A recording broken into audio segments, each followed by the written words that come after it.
el dolor,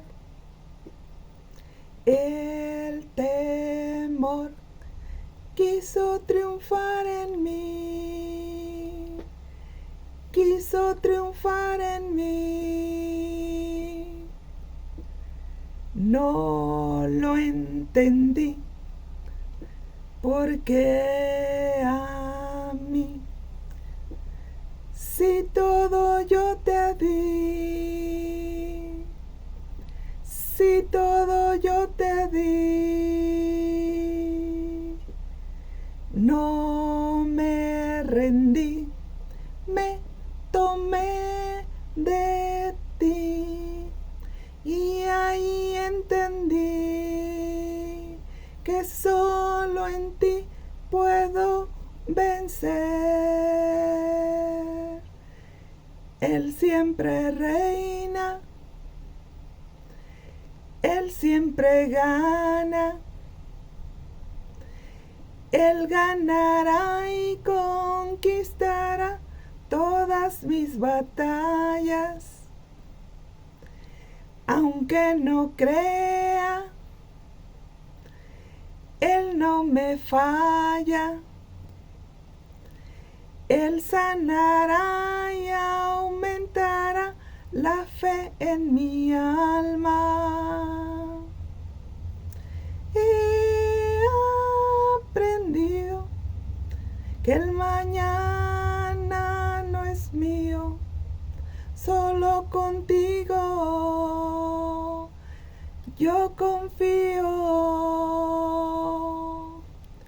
No lo entendí porque a mí, si todo yo te di, si todo yo te di, no me rendí, me tomé de ti y ahí entendí que solo en ti puedo vencer.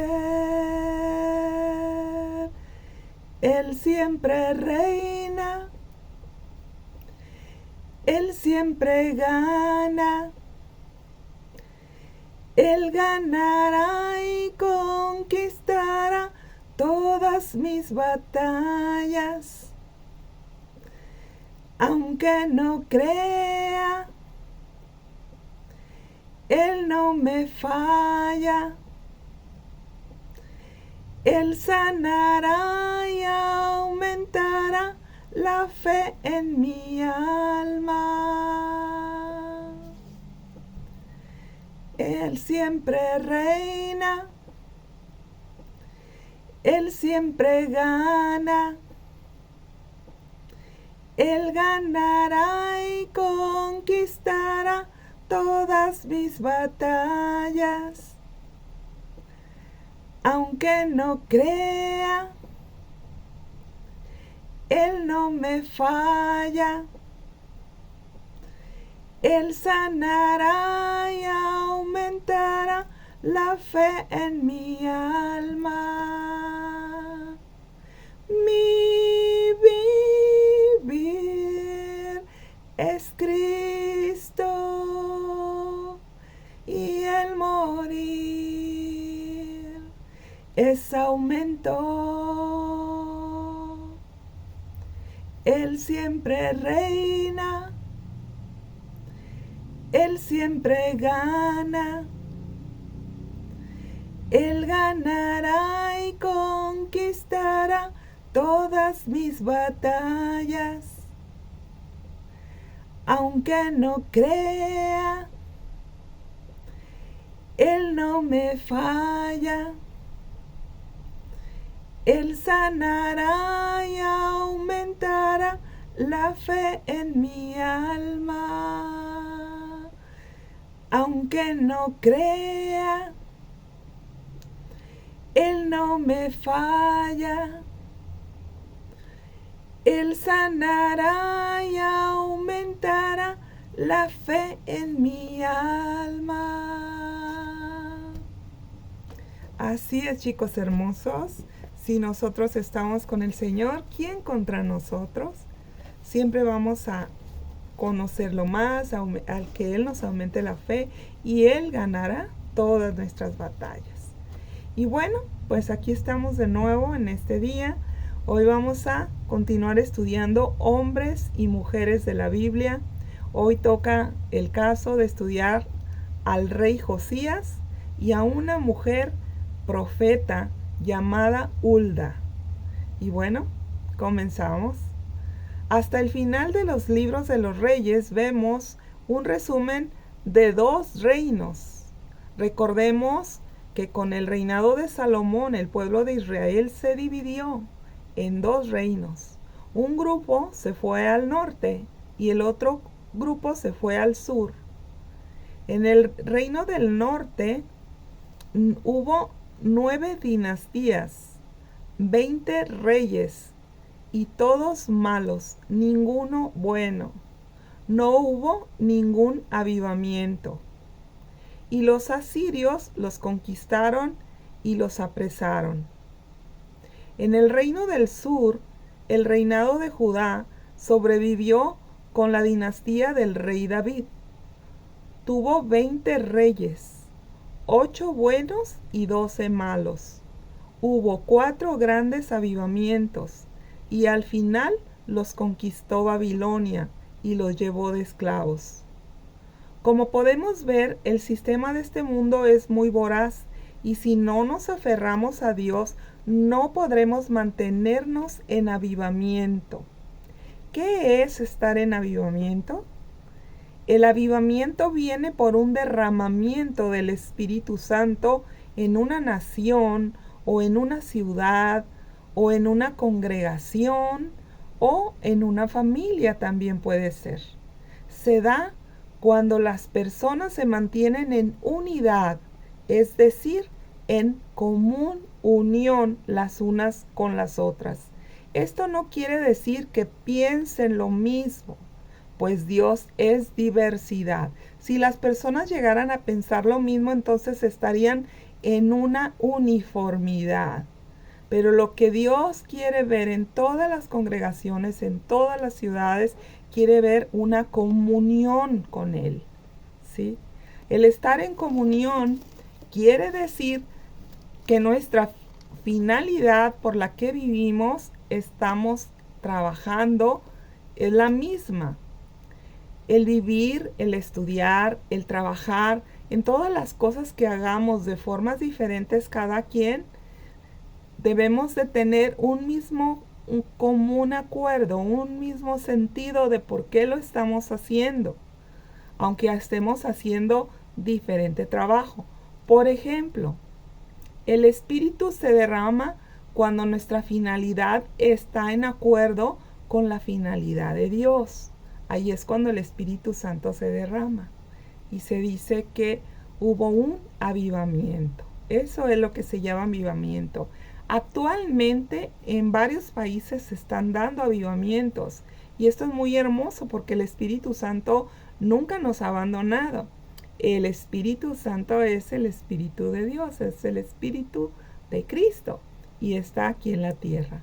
Ahora bien, la Biblia tiene muchos ejemplos acerca de qué estar en común acuerdo con Dios y qué es no estar en acuerdo con Dios. Uno de los ejemplos que se me ocurrieron fue el de Caín y de Abel. A Dios le agradó la ofrenda de Abel porque la finalidad de Abel en su corazón estuvo en acuerdo con el plan que Dios tenía de un redentor. Dios pensó salvar a la humanidad con un cordero sin defecto y su muerte sería suficiente para redimirnos de nuestros pecados. Y Abel tuvo el mismo sentir de Dios, puesto que ofreció en holocausto lo mejor de su rebaño, y por estar Abel en el mismo sentir de Dios, Dios se agradó de él. Sin embargo, Caín, aunque también ofreció de lo mejor que él cosechó, pero él lo hizo de fruto de la tierra. no llamó tanto la atención de Dios porque Dios estaba en el plan de redención y por eso Abel estuvo en el mismo sentir de Dios. Pero sin embargo Dios sí le agradeció a Caín la ofrenda que le trajo. Mas sin embargo la reacción de Caín fue la que desagradó totalmente a Dios por ser reprobable. Y aún Dios le advirtió a Caín que lo que estaba sintiendo en el corazón no era agradable a él. Sin embargo, Caín no se arrepintió. Y aún con la advertencia de Dios, él prosiguió su locura hasta matar a su hermano. Una vez consumado el pecado, no hubo vuelta atrás. Caín tuvo que ser castigado. Es muy importante entender este principio, que la desobediencia a la palabra de Dios es maldad, y la maldad incita a que pequemos. Pero tenemos siempre dos caminos al cual podemos tomar: obedecer o desobedecer a Dios. Pero si desobedecemos a Dios, tenemos que atenernos a las consecuencias. Entonces, todo ser humano nace con iniquidad en el corazón. La iniquidad produce maldad y la maldad da a luz el pecado. El pecado, una vez que lo cometemos, nos va haciendo seres corruptos. Esto quiere decir que con deseos de volver a pecar. Eso es corrupción. Y luego de tanto pecar y pecar, el alma, es decir, la mente, se va transformando y así obsesionando por ese pecado hasta enloquecer a las personas. Esto se llama posesión demoníaca. Una vez poseído por el pecado, la persona ya no domina sus instintos y vive en continuo sufrimiento hasta morir, ya sea en su casa, en la calle o en un reclusorio, dependiendo de qué tipo de alteración maniática tenga hacia cierto pecado. Puede ser un asesino en potencia, puede ser un ladrón, puede ser un violador, puede ser cualquiera de esos tipos de pecados que la gente nos decimos a veces cuando escuchamos las noticias de cómo va a ser posible que un ser humano cometa semejante aberración, ¿sí? Pero es por la misma locura. Entonces, el pecado es producido por la iniquidad que viene implícita en cada ser humano. Es por ser pecador. Ahora, la humanidad por sí sola no puede evitar ni la iniquidad ni la maldad que genera la iniquidad, y tampoco el pecado, que es como quien dice el fruto de la maldad. Por eso tuvo que venir nuestro Dios personalmente para salvarnos, porque no teníamos remedio. El Señor no vino para convertir una malvada humanidad en gente buena. No, nuestro Señor Jesucristo vino para revivir los muertos, porque estábamos muertos en el pecado, estábamos muertos en la corrupción, ¿sí? Y Él vino a eso, a quitar la muerte y a hacernos vivos, vivos para Dios. Él vino a destruir, a aniquilar, a erradicar esa iniquidad, esa parte de maldad, esa parte de pecado en todos los seres humanos. Por eso vemos en la Biblia personas que eran del pueblo de Dios, pero se olvidaban de Dios y decidían no obedecerlo. Y aunque eran pueblo de Dios, se perdieron haciendo miles de cosas que, aunque Dios siempre les trataba de persuadir hacia lo correcto, ellos no hacían caso y terminaban siendo presos de sus enemigos. En el Antiguo Testamento, antes de la venida de nuestro Señor Jesucristo, los enemigos con los que luchaba el pueblo de Dios eran físicos. Por eso vemos guerras y batallas y reyes y todas esas cosas, ¿no? Y siempre los llevaban presos y todo, con todas las demás personas de todo el mundo, pero que no eran pueblo de Dios. Pero hoy en la actualidad las batallas son espirituales, chicos. Nosotros, al haber aceptado a Jesucristo como nuestro Señor y Salvador, nosotros nos convertimos en pueblo de Dios cuando lo aceptamos. De tal manera que ahora tenemos que darnos cuenta que nuestras batallas son espirituales, vienen a atacar sobre todo el terreno de nuestra mente. Ahí es donde actúa el enemigo, poniendo pensamientos de desánimo, pensamientos de tristeza, pensamientos de derrota, pensamientos de hacer algo malo, que espero no practiquen el pecado, porque eso lleva a las consecuencias fatales. Entonces hay que estar cuidando todo eso, cuidando nuestra alma. Recordamos que ya lo hemos platicado en otros estudios, el alma es como el archivo de los pensamientos. El alma es como un archivo de pensamientos y emociones, ¿sí? Entonces depende de hacia dónde llevemos esos pensamientos, cómo se convierte todo. Ahora, vemos naciones y pueblos enteros también sometidos bajo el dominio de los principales gobernantes de las tinieblas, ¿sí? Por eso hay tanto caos en toda la humanidad. Y entre más sobreabunde el pecado, la Biblia dice que sobreabundará la gracia. Por eso de repente vemos derramamiento del Espíritu Santo en algunas ciudades o en algunas congregaciones, algunos pueblos, ¿verdad? ¿Por qué? Porque Dios nos hace ver que Él ahí está en medio de todo esto, pero necesitamos que nosotros le cedamos el control a Él, que ya no dirijamos como seres humanos nuestra propia vida, nuestra forma de pensar, sino conforme a la palabra de Dios, que por eso el Señor ha dado la Biblia, para que lo conozcamos a Él, conozcamos cómo piensa Dios y para que nosotros tengamos un referente para poder partir de ahí hacia adelante, para hacer las cosas adecuadamente. Entre más sobreabunde el pecado, los hijos de Dios estamos llamados a vencer con el bien el mal. Eso es lo que nos enseña la Biblia. Otra diferencia del Antiguo Testamento al Nuevo Testamento es que con Jesucristo nuestro Señor el Espíritu Santo permanece aquí en la tierra. En el Antiguo Testamento, antes de la venida de Jesús, el Espíritu Santo solamente venía sobre su pueblo y venía sobre profetas, sobre sacerdotes y sobre reyes. Ahorita no. Ahora ya con Jesucristo nuestro amado Señor, ahora envía su Espíritu Santo a todo su pueblo. Por eso dice la Biblia que ahora nosotros somos reyes y sacerdotes para Dios. ¿Sí? Eso es lo que somos considerados. ¿Por qué? Porque tenemos el Espíritu Santo de Dios desde el momento en que nosotros le entregamos la vida a Jesucristo. En el momento que decidimos ya no llevarnos por el libre albedrío, sino llevarnos por lo que dice Dios en su palabra. Eso es lo que hace un verdadero cristiano. Ahora, dice aquí, también escribí esto. El Señor y el Espíritu Santo permanece aquí en la tierra en cada uno de sus hijos y dirigiendo a conocer más profundamente a Dios y así ser fortalecidos en la luz de su palabra para poder vencer las tinieblas de la ignorancia y de la maldad reinante hasta el final de los tiempos, hasta que el mundo termine.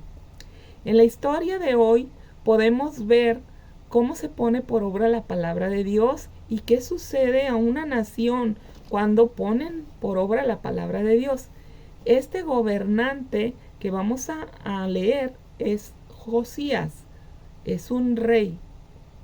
Josías comenzó a reinar tan solo cuando tenía 8 años, imagínese usted. Y reinó a Jerusalén 31 años Josías.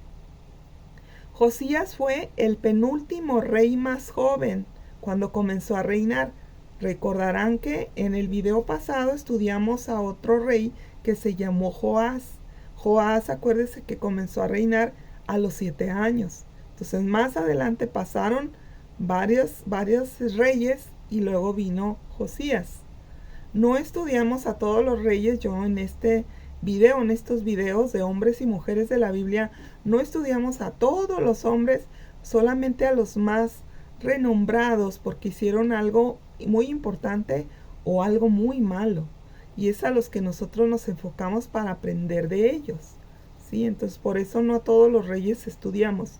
Entonces Manasés fue el abuelo de Josías y fue criado bajo el piadoso rey Ezequías, su padre. Tristemente vemos que Manasés en la Biblia llegó a ser absolutamente el peor rey de todos los tiempos, pero al final se arrepintió. Josías fue el abuelo de Manasés y fue criado bajo su padre impío llamado Amón. O sea, Josías tuvo un papá llamado Amón y Amón fue un impío. La palabra impío significa sin piedad, sin respeto por las cosas de Dios. Esto hace que las personas, si bien no son ateas, porque sí creen en Dios, pero no se inclinan hacia Dios y no se inclinan más bien a otros dioses. Se podría decir que la iniquidad es una expresión de la impiedad es una expresión de la iniquidad, que nos lleva a la idolatría. Y es otro de los pecados que para nada agradan a Dios, ¿verdad? Entonces todo esto viene. Josías fue entonces el abuelo de Manasés y fue criado bajo su padre impío Amón, pero llegó a ser uno de los reyes más piadosos de Judá. Por eso es importante estudiar la historia de Josías. A pesar de no haber sido instruido por sus padres en los caminos de Dios, subió al reinado a los 8 años y tuvo inspiración divina de buscar entre sus antepasados algún rey que le indicara el mejor camino para gobernar a su pueblo. Y así decidió seguir el sistema de gobierno de su ancestro, el rey David. Uno nunca sabe qué influencia espiritual puede tener nuestro ejemplo piadoso delante de nuestra familia o delante de otras personas.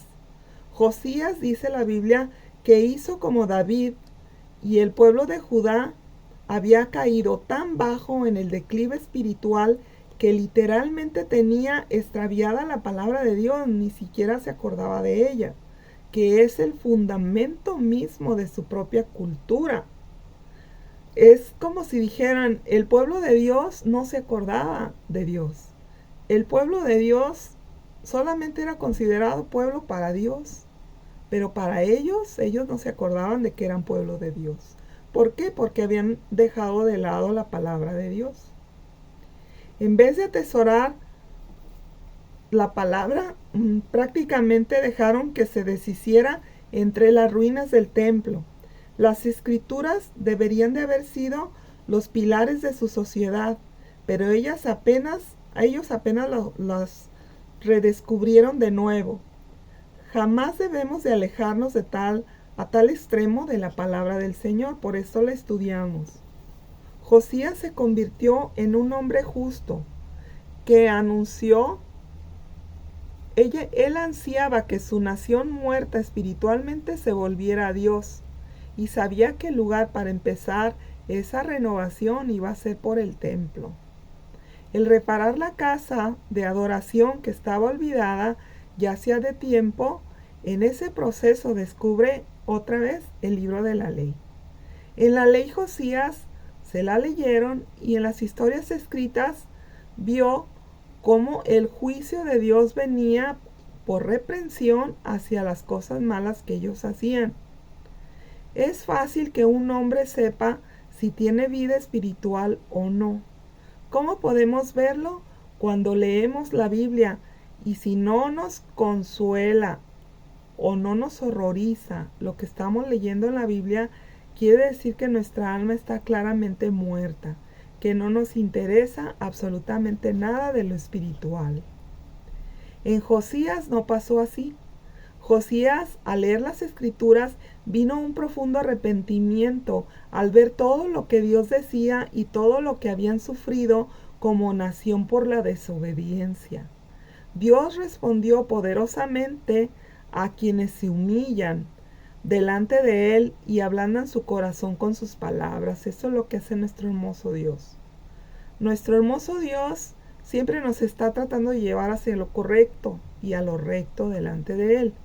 Y si Él ve que nosotros nos humillamos y que nosotros reconocemos cuánto nos hemos extraviado de su palabra, Él nos ayuda a volver al camino. La devoción genuina a Dios requiere mucho más que sentimientos intensos o fuertes emociones. Personas podemos ir a la iglesia y estar en adoración, muy emocionados y todo, pero si nuestra vida afuera no refleja un verdadero amor sincero hacia la palabra de Dios, hacia lo que Él dice, hacia obedecerlo, es como si nunca estuviéramos en el templo, que solamente fuéramos a hacer un teatro al templo. Aunque Josías fue un rey piadoso, cuya devoción a Dios superó a la de todos los demás reyes, un rey pagano lo mató. Esto está en 2 de Crónicas, capítulo 35, versículo 21, por quien quiera leerlo. ¿Por qué sucede esto? ¿Por qué alguien malo viene a matar a alguien bueno? Porque en esta tierra aún no ha sido redimida. Por eso la maldad sobreabunda y siempre va a venir quien quiera callar las voces que se levantan en contra de la maldad, en contra de la verdad, en contra del verdadero camino hacia la vida eterna. A Josías le costó la vida desobedecer a un rey egipcio. El rey egipcio le dijo: sométete porque Dios está conmigo. Desde luego que no es el mismo Dios, ¿verdad?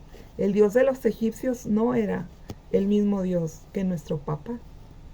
Pero Josías dijo: no, yo obedezco a mi padre, obedezco a mi Señor, y por eso se negó a obedecer al egipcio, y este rey egipcio lo mató, era un faraón.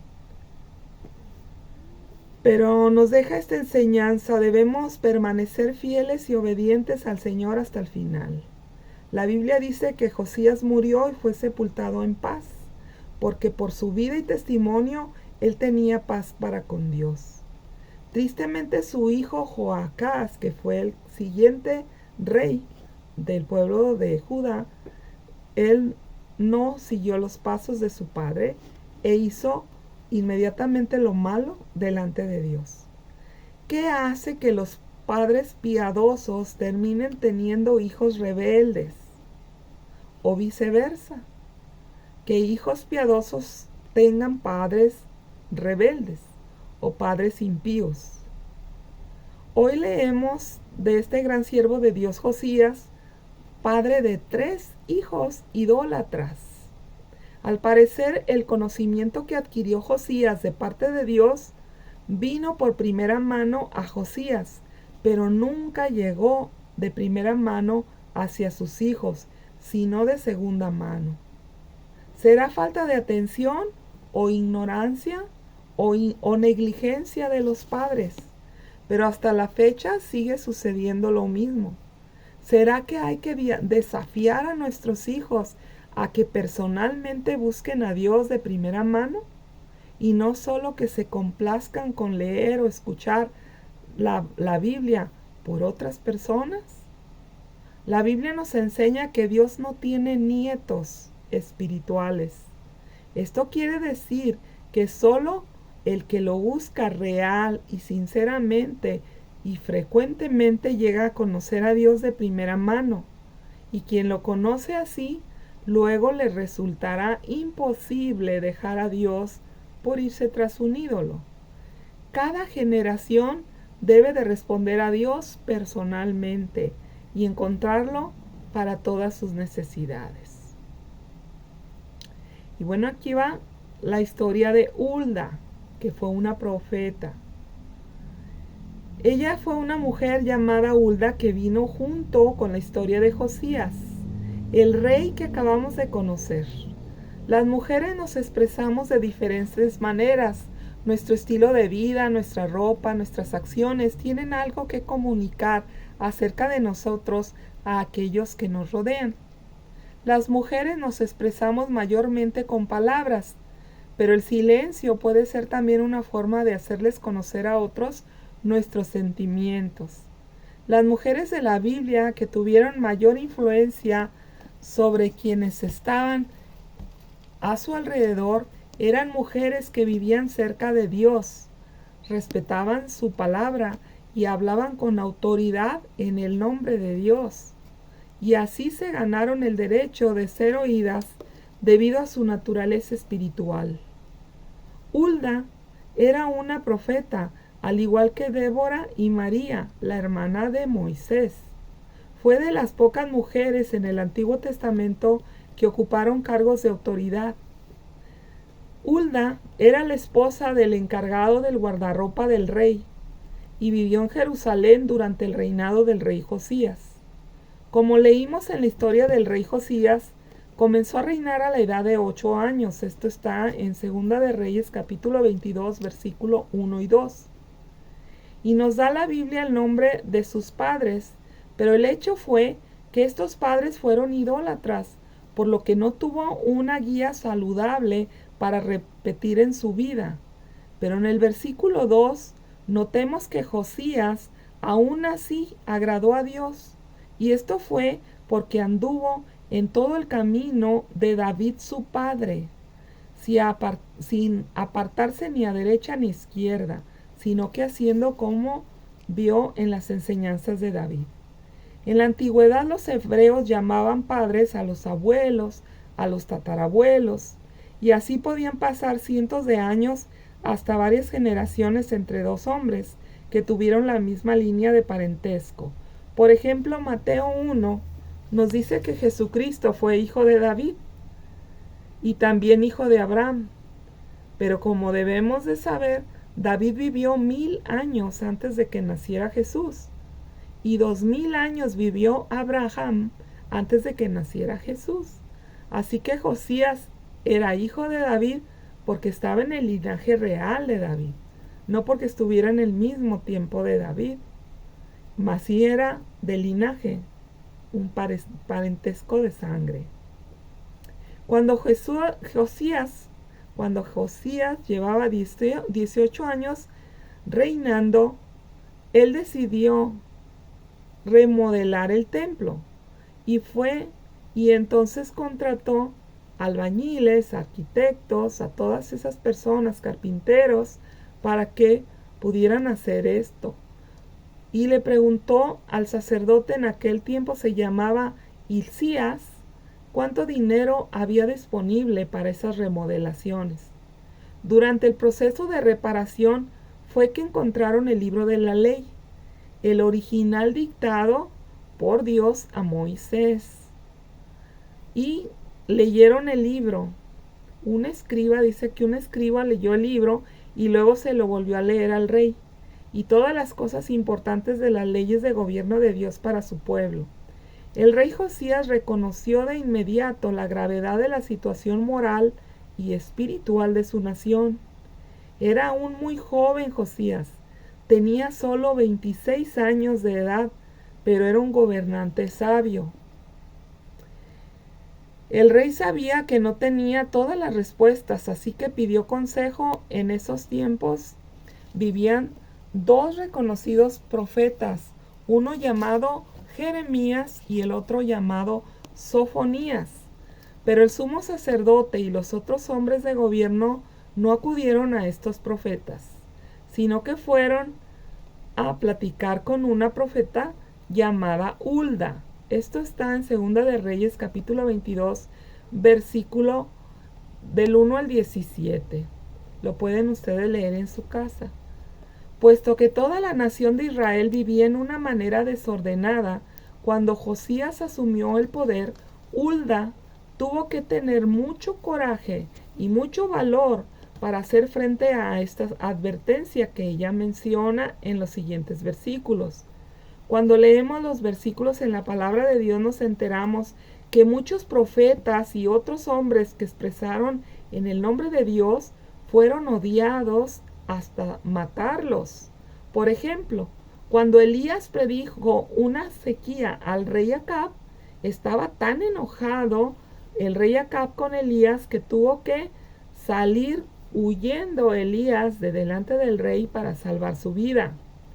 En este contexto nos encontramos que Hulda, por su amor y devoción al Señor, ella expresó la verdad sin temor. Fue demasiado valiente. Le dijo a los hombres que habían ido con ella a consultarla que decía Dios respecto a lo que querían hacer el rey Josías, de limpiar la nación de idolatría conforme a lo que decía el gobierno de Dios. Y ella enfatizó: díganle al rey así: así ha dicho Jehová. Y Hulda dicta lo que Jehová le reveló en el corazón.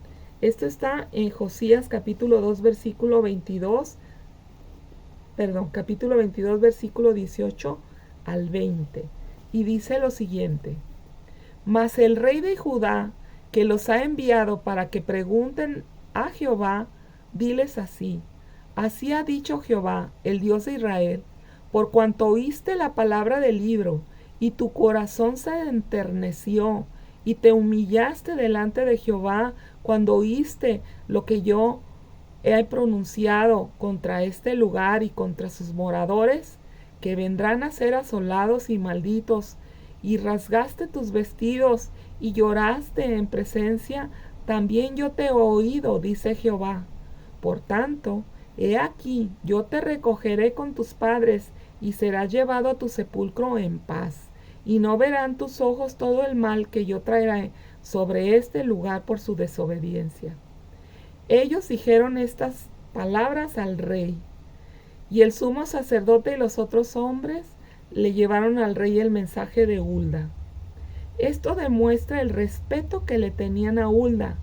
Ellos habían podido decir: a lo mejor al rey no le va a gustar lo que le manda decir la profeta Hulda. Mejor busquemos a otro profeta para ver qué nos dice. Pero sin embargo sí le tenían respeto a esta profeta e hicieron como ella les había dicho, diciendo el mensaje correcto al rey. Cuando el rey oyó el mensaje de Dios a través de Hulda, convocó a toda la gente, desde el más importante hasta el más insignificante, en la casa del Señor. Les leyó todo el libro de la ley a la congregación. Para darles el ejemplo, Josías hizo una promesa pública de obedecer a Dios, y la gente se unió con él en un solemne pacto ante Dios de seguir al Señor y guardar sus mandamientos y decretos con todo su corazón y con toda su alma. En un periodo de crisis en el reino de Judá, fue una mujer llamada Hulda que tenía una comunión tan estrecha con Dios que estaba en condiciones de hablar de parte de Dios a los reyes y al sacerdote. Y tuvo el coraje, la actitud valiente para hacerlo con toda honestidad. Por medio de Hulda, el rey se enteró de lo que él y su nación debían de hacer a fin de evitar el juicio de Dios y el castigo que merecían por su desobediencia. La confianza de Hulda estaba en el Señor nuestro Dios Todopoderoso, y Dios continúa usando a las mujeres de hoy para expresar la verdad sin temor, poniendo su confianza en el Señor. El antepasado del rey Josías, el rey David, conoció por experiencia propia el coraje que se debe de tener para decir la verdad de Dios y confiar totalmente en el Señor, que Él nos protegerá y nos respaldará en todo lo que digamos y hagamos conforme a su palabra. El rey David escribió estos versos en el Salmo 27. Dice lo siguiente: Jehová es mi luz y mi salvación, ¿de quién temeré? Jehová es la fortaleza de mi vida, ¿de quién he de atemorizarme? Aguarda a Jehová, esfuérzate y aliéntese su corazón. Sí, esperen en Jehová. Pídanle a Dios hoy mismo que nos ayude a vivir confiadamente en Él y a defender la verdad y la justicia en el nombre de Jesús. Amén. Oremos.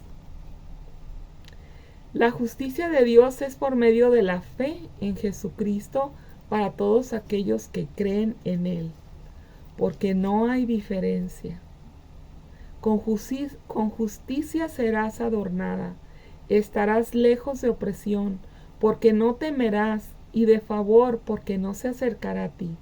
Si alguno conspira contra ti, lo hará sin mí. El que contra ti conspirare, delante de ti caerá. He aquí, yo hice el herrero que sopla las ascuas en el fuego y que saca la herramienta para su obra. Y yo he creado al destruidor para destruir. Ninguna arma forjada contra ti prosperará, y condenarás toda lengua que se levante contra ti en juicio. Esta es la herencia de los siervos de Jehová, y su salvación de mí vendrá, ha dicho el Señor. Esto está en Isaías capítulo 54, versículo del 14 al 17. Señor, te damos gracias, infinitas gracias por tu protección, por tu respaldo a todas aquellas personas que queremos poner por obra tu palabra, aunque el infierno se levante en nuestra contra por querer hacer lo correcto delante de ti. Señor, nosotros sabemos que tú estás con nosotros y que tú nos respaldarás y tú nos ayudarás a llevar una vida conforme a ti, a que te agrade a ti en todo lo que hagamos. Y te damos gracias por ello. En el nombre de Jesús, amén. Y bueno, chicos, no me puedo despedir. Ustedes ya saben lo que sigue. Hoy, si hay alguna persona nueva que está viendo este video por primera vez, que nunca le ha entregado la vida a Jesucristo, que le interesaría entregarle su vida y dejar de hacer las cosas pues a tientas, ¿verdad? Porque cuando uno no conoce a Dios, nosotros íbamos por la vida a tientas sin saber qué hacer ni cómo hacer la vida. Pensábamos solamente lo que decía el mundo. Pero ya una vez entregándole la vida a Cristo, Él viene con su Espíritu Santo y nos ayuda a seguir adelante. Entonces, si alguien se decide a hacer esta oración, por favor, la Biblia dice que hay fiesta en los cielos cuando un pecador se arrepiente. Y hoy, Padre, aquí hay muchas personas que al ver este video darán ese paso tan importante en sus vidas, como el decidir entregar su vida a Jesucristo nuestro Salvador. Por favor, todos ustedes repitan conmigo esta oración. Señor, en este momento te abro mi corazón para que tú entres y gobiernes mi vida. Reconozco que soy pecador y te pido perdón por todos mis pecados desde que nací en esta tierra. Te pido que los quites delante de ti y los eches hasta el fondo del mar, como dice tu palabra. Creo que Jesucristo es tu Hijo y que Él murió y resucitó para que yo tenga la vida eterna, y que después de esta vida viva con ustedes para siempre allá en el cielo. Señor, por favor, dame de tu Espíritu Santo para que me ayude a mantener en el camino la verdad y la vida. En el nombre de Jesús, amén. Y ahora permítanme orar por todos ustedes para bendecirlos. Si tú hiciste esta oración por primera vez de entregarle tu vida a Jesús, yo te felicito. Y te pido de favor que si tú tienes una Biblia en tu casa, la comiences a leer. Puedes comenzar a leer el Evangelio de San Juan.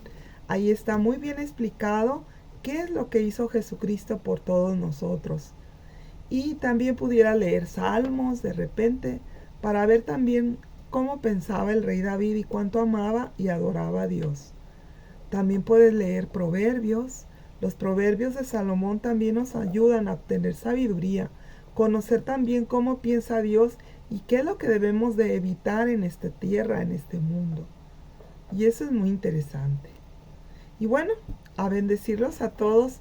Padre, en el nombre de Jesús, hoy quiero bendecir a estas personas que han visto el video y también a los que hoy decidieron entregar su vida a Cristo, nuestro Salvador.